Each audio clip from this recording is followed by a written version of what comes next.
What's up, guys? Welcome back. Thanks for tuning in, and hope you guys all had a happy Thanksgiving. Today we're going to be wrapping up the last few aesthetic things to do on this CRV. We've done all the mechanical work. We've replaced the leaky exhaust valve or the burnt exhaust valve.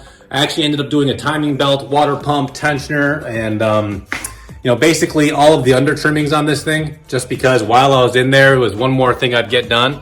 And also, I ended up liking the car quite a bit. So I took off the Yakima roof rack, which I got some footage of. We'll show that in the next clip here. But besides that, mostly, like I said, aesthetic things need to be completed. The interior just didn't look as great as the rest of the car did. So went ahead and put a seat cover on it. Did a few little small cleanup items. But the last thing I need to get done is this steering wheel. You can see it has some sort of chemical or burn damage on here. I don't know what this is, but like I said, it doesn't make it look as good as the car feels. So we're gonna go through, and I actually filmed this intro after I did a few of these things, so some of it may be out of order, but I'm gonna go through and I'm gonna do a few updates here and there, and then we're gonna wrap this up.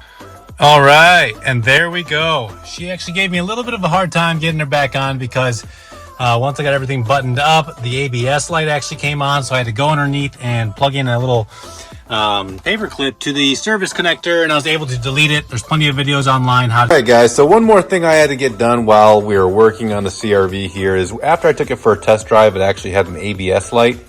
I pulled the codes. It was a code 17, which for these CRVs is the driver side rear wheel speed sensor.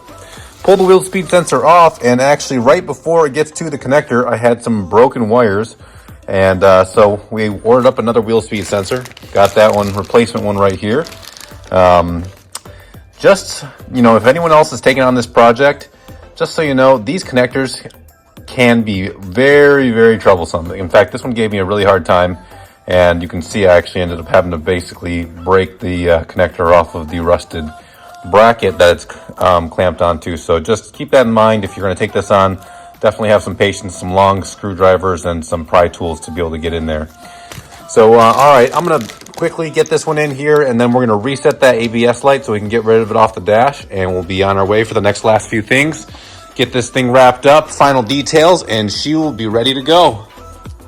All right, guys, one more thing I wanted to get done was put a seat cover over these cracked areas in the leather seat here.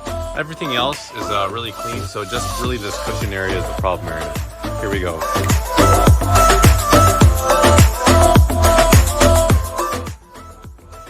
Alright, guys, so one other thing that I've been wanting to do with this CRV, I don't know if you guys noticed, but it has this kind of Yakima bike rack sitting on top. Now, the reason why I kind of want to remove it is because it's an eyesore with this rust that's developed here over time. Also, you can tell that it's inoperable. These brackets won't even hold a bike tire anymore. So in order for it to be used, we'd have to replace these brackets. And on top of that, I don't even think that they know where the keys are because I haven't been able to find it in the car anywhere. So ultimately, this thing's got to go. And I just wanted to get a quick clip of taking it off, and we're going to do that right now.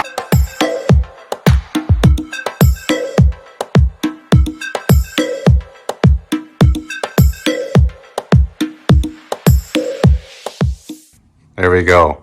And now it's off. A lot sleeker look, a lot cleaner up top. It's not such a big, gaudy, rusty contraption sitting up there. So now, basically, we got it squared away. Looks a lot better. We smoothed out the dent here a little bit that y'all were staring at before. Not my best dent removal work, but I'm going to give it a 7 out of 10. Good enough for what this car already looked like on the outside. So yeah, she's going to be good to go, and we're on to the last couple of bits. And all right, guys, thanks for tuning in as I knocked all that out. I actually just dropped the gold CRV off at the alignment shop. It was pulling to the right a little bit when I went for a test drive, so just want to get that realigned. And then I'm actually going to do a quick little recap of all the parts that we replaced. Just go down memory lane here. We did the exhaust, the catalytic converter here. I ended up replacing an vent on the inside. These always, break off after people put like phone mounts and air fresheners and whatnot on them.